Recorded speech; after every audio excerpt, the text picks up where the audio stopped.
Winner point को subscribe कीजिए और बेल आइकन को प्रेस कीजिए। Hello everyone, welcome back to winner point education. मैं अमिता त्रिपाठी, आपकी हिंदी संस्कृत टीचर। आज मैं आपके लिए आरोह भाग 2 से क्लास 12 का पाठ 1 लेकर आई हूँ, काव्य से, जिसका शीर्षक है एक गीत। एक गीत के कवि हैं हरिवंश राय बच्चन।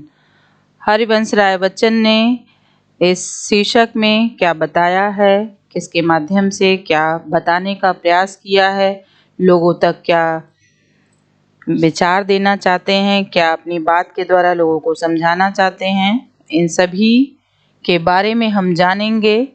उनको जानने से पहले मैं आपसे अनुरोध करती हूँ, यदि आप मेरे चैनल पर बिल्कुल नए हैं तो मेरे चैनल को तुरंत सब्सक्राइब कीजिए, लाइक कीजिए, शेयर कीजिए और कमेंट्स करना ना भूलिए। जितना हो सके उतना शेयर कीजिए।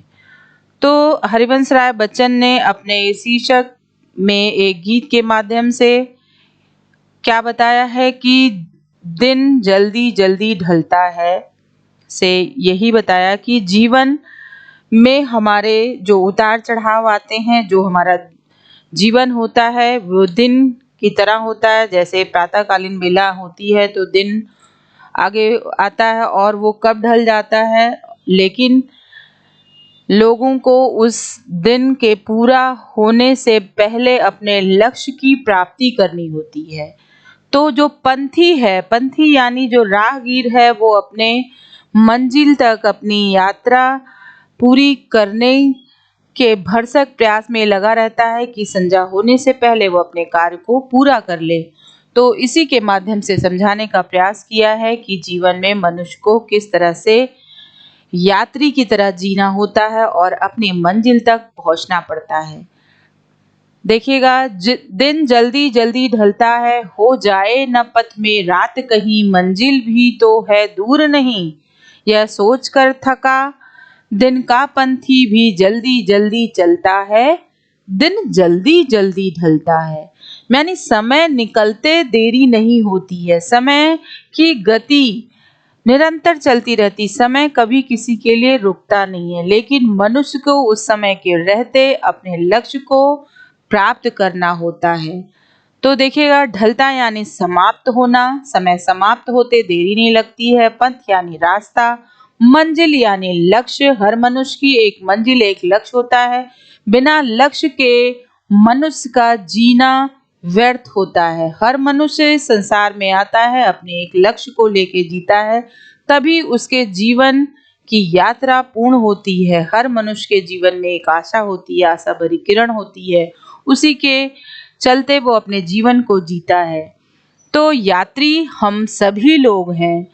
तो प्रसंग के माध्यम से देखिए कि प्रस्तुत काव्यांश हमारी पाठ्य पुस्तक आरोह भाग 2 में संकलित गीत दिन जल्दी जल्दी ढलता है शीर्षक से उद्धृत है।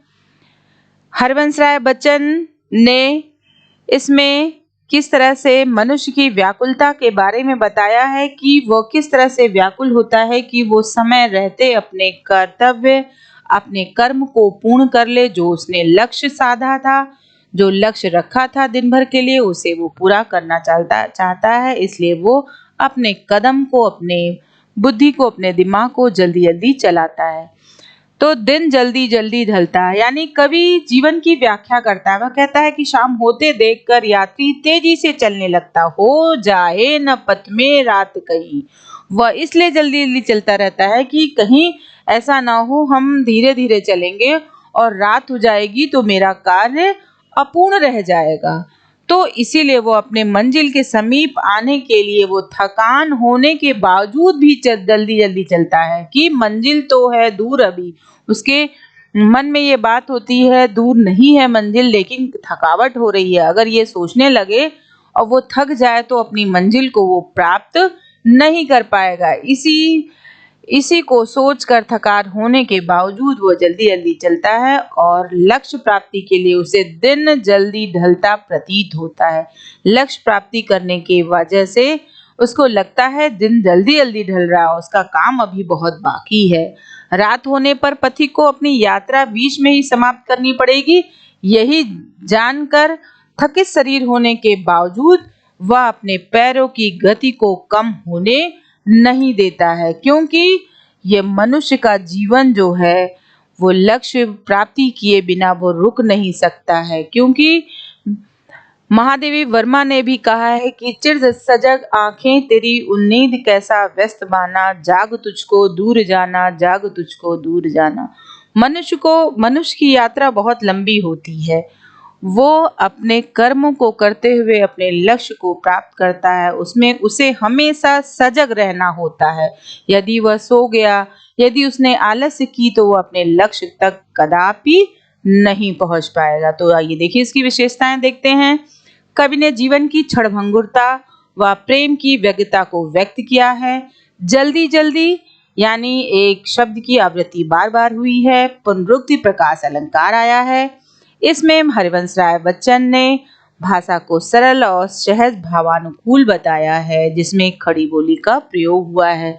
जीवन को बिंब के रूप में व्यक्त किया है। जीवन एक बिंब है, वियोग श्रृंगार रस की अनुभूति है।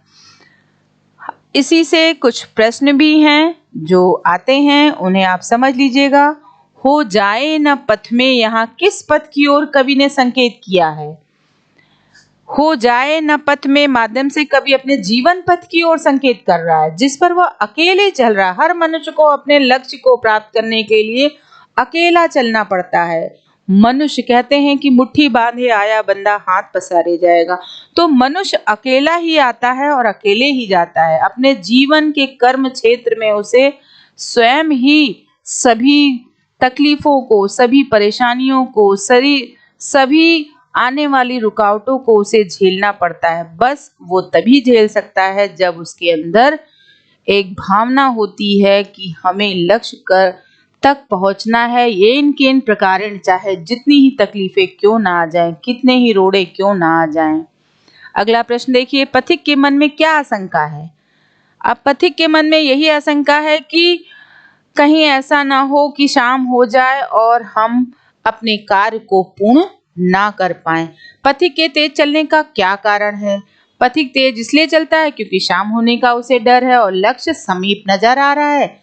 कहीं रात हो जाएगी तो वो लक्ष्य पूर्ण नहीं हो पाएगा, इसलिए वो अपने कदम को जल्दी जल्दी बढ़ाता है और मंजिल तक पहुंचने का प्रयास करता है। कवि दिन के बारे में क्या बताता है? कवि दिन के बारे में ये बताता है कि दिन ढलते देरी नहीं लगती है। इसी तरह से मतलब ये समय है, समय तो कभी रुकता नहीं है। मनुष्य अगर आराम फरमाने लगा तो वो अपने लक्ष्य तक पहुंच ही नहीं पाएगा। दूसरे शब्दों में यही हम कह सकते हैं कि समय किसी का इंतजार नहीं करता है। कहते हैं कि तीर कमान से, बात जुबान से, प्राण शरीर से यदि निकल जाता है तो वापस नहीं आता है। इसलिए मनुष्य को समय रहते ही छेद लेना चाहिए। दूसरा पैरा है, ये प्रत्याशा में होंगे बच नीड़ों से झांक रहे होंगे, यह ध्यान परों में चिड़ियों के भरता कितनी चंचलता है, दिन जल्दी जल्दी ढलता है।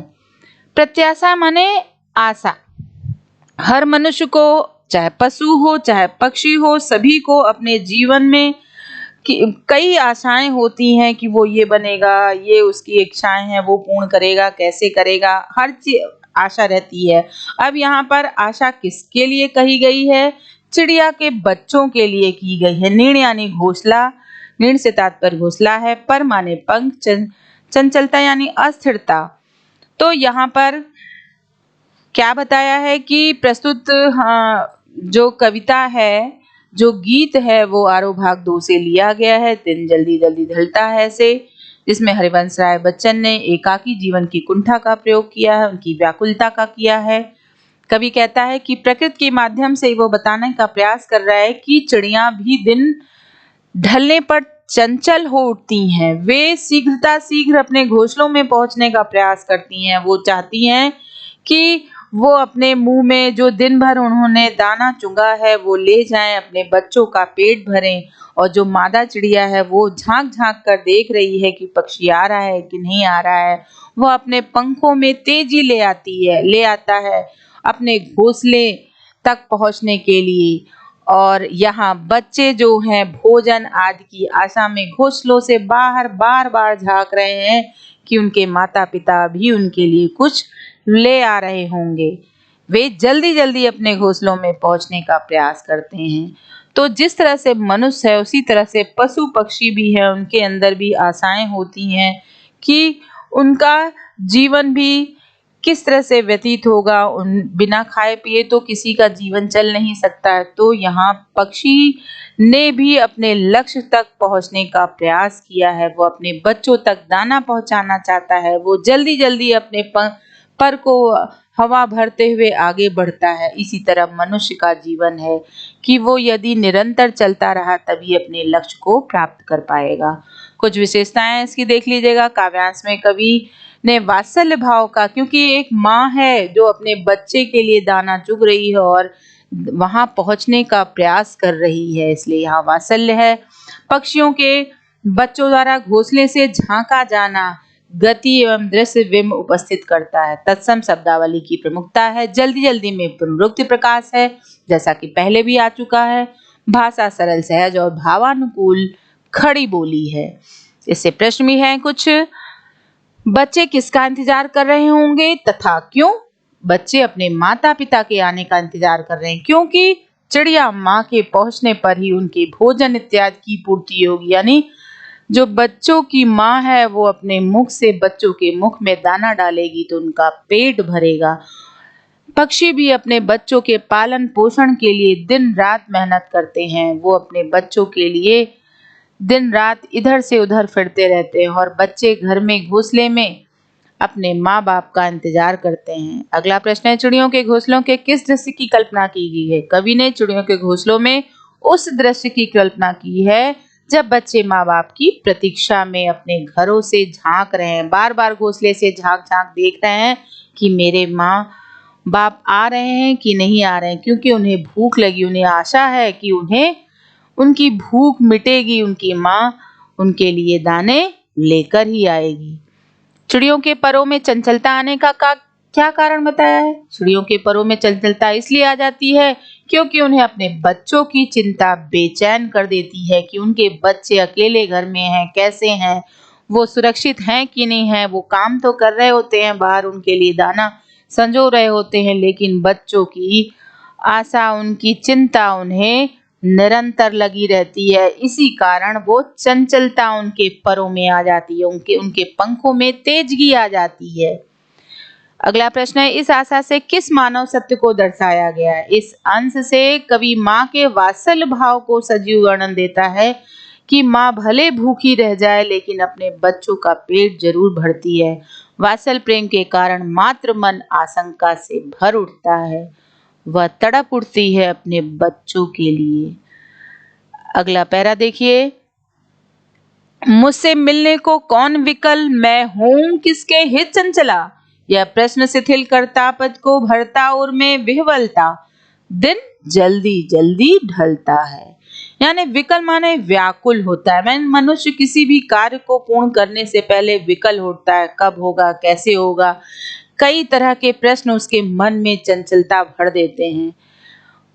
हित लिए वास्ते चंचल यानी क्रियाशील हो जाता, चंचलता की वजह से मनुष्य क्रियाशील हो जाता है, जल्द से जल्द कार्य पूर्ण करने के लिए सक्षम हो जाता है। शिथिल यानी ढीला पड़ना, पद यानी पैर, उर माने हृदय, विवलता यानी बेचैनी भाव, आतुर माने किसी भी कार्य में जब तक वो पूर्ण नहीं हो जाता मनुष्य विह्वल होता है, पागलों जैसा बेचैनी सी उसके अंदर हो जाती है। तो प्रस्तुत काव्य हमारी पाठ्य पुस्तक भाग 2 से लिया गया है, जिसका शीर्षक है दिन जल्दी जल्दी ढलता है। इस गीत के रचयिता आपको पता है हरवंश राय बच्चन है। इसमें एकाकी जीवन की कुंठा का, उसकी व्याकुलता का वर्णन है। तो कवि क्या कहता है कि मुझसे मिलने को कौन विकल। कवि कहता है कि संसार में वह अकेला है, इस कारण उससे मिलने के लिए कोई व्याकुल नहीं होता। वो कह रहा है मुझसे मिलने के लिए कौन आएगा, कौन विकल होगा, उसकी उत्कंठा से प्रतीक्षा नहीं करता। मैं हूं किसके हित चंचल, कह रहा कोई ऐसा है जो मेरे लिए उत्कंठित है, वह बेचैन है, मेरी प्रतीक्षा कर रहा है, वह भला किसके लिए भाग कर घर जाए। मैंने यहाँ पे कवि ने अपने आप को अकेला पाया है और कह रहा है मैं किसके लिए विकल हूँ, किसके लिए घर जाऊं, कौन है जो मेरा घर पर इंतजार कर रहा है। कवि के मन में प्रेम तरंग जगने का कोई कारण नहीं है। प्रेम जब होता है तो मनुष्य खींच कर अपने घर चला जाता है। तो कवि के मन में यह प्रश्न आने पर उसके पैर शिथिल हो जाते हैं, उसके हृदय में यह व्याकुलता भर जाती है कि यह प्रश्न शिथिल करता पद को भरता और में वे बलता। यह प्रश्न उसके मन, उसके पैर को शिथिल बना देता है। उसके हृदय में यह व्याकुलता भर जाती है कि दिन ढलते ही रात हो जाएगी और रात में एकाकीपन और उसकी प्रिया की वियोग वेदना उसे अशांत कर देगी। इसलिए वो घर जाना नहीं चाहता है। इससे उसका हृदय पीड़ा से बेचैन हो उठता है। जैसे जैसे दिन ढलने लगता है, कवि जो है बेचैन हो जाता है, क्योंकि यहाँ पे कवि संसार में अकेला है, एकाकी है और प्रिया की वियोग वेदना उसे बार बार अशांत कर देती है। उसका मन शांत नहीं रह पाता है। विशेषता एकाकी जीवन बिताने वाले व्यक्ति की मनोदशा का वास्तविक चित्रण है। माने इस संसार में अकेलापन मनुष्य को काटने दौड़ता है। इसीलिए मनुष्य अच्छे दोस्त, अपने अच्छी रिश्तेदारी, नातेदारी, अपने लोगों को संबंध बनाता है कि जीवन यापन हो जाए। अकेला कहते हैं ना कि अकेला चना भाड़ नहीं फोड़ सकता है, तो अकेला जीवन व्यतीत करना बड़ा ही कठिन होता है। इससे प्रश्न है कुछ, कवि के मन में कौन से प्रश्न उठते हैं? कवि के मन में निम्न प्रश्न उठते हैं कि उससे मिलने के लिए कौन उत्कंठित उसका प्रतीक्षा कर रहा है, जो कि वो घर जल्दी जाए। वह किसके लिए चंचल होकर कदम बढ़ाए। वो ये भी सोचता है कि कवि के हृदय में व्याकुलता है कि क्योंकि वह अकेला है। प्रिया के वियोग की वेदना इस व्याकुलता को प्रगाढ़ मने और बढ़ा देती है। इस कारण उसके मन में अनेक प्रश्न उठते हैं। अगला है, कवि की व्याकुलता का क्या कारण है? कवि के हृदय में व्याकुलता है क्योंकि वह अकेला है, इसलिए वो व्याकुल है, वेदना से भरा हुआ है और अनेक प्रश्न उठ रहे हैं। कवि के कदम शिथिल क्यों हो जाते हैं?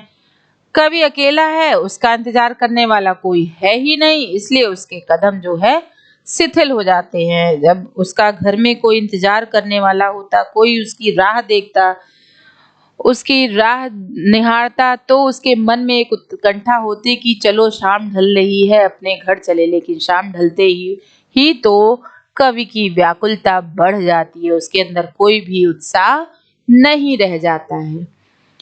अगला प्रश्न है, मैं हूं किसके हित चंचल का भाव स्पष्ट कीजिए। मैंने यहाँ कहा गया है कि मैं हूं किसके हित चंचल। कवि अपनी पत्नी से दूर होकर, कवि की पत्नी जो है उससे दूर है और वो एकाकी जीवन व्यतीत कर रहा है, माने उससे अलग रह रहा है, तो उसकी प्रतीक्षा करने वाला कोई है ही नहीं। इसलिए वह किसके लिए बेचैन होकर घर जाने की चंचलता दिखाए। इसका मतलब यही है, तो वो चंचलता घर जाने के लिए कर ही नहीं रहा है। तो आपने देखा कि जीवन किस पहलू पर आके टिका होता है। हर मनुष्य को जीवन में आशा होती है, उसके कोई साथी हो जो उसका ध्यान रखे, उसका इंतजार करे।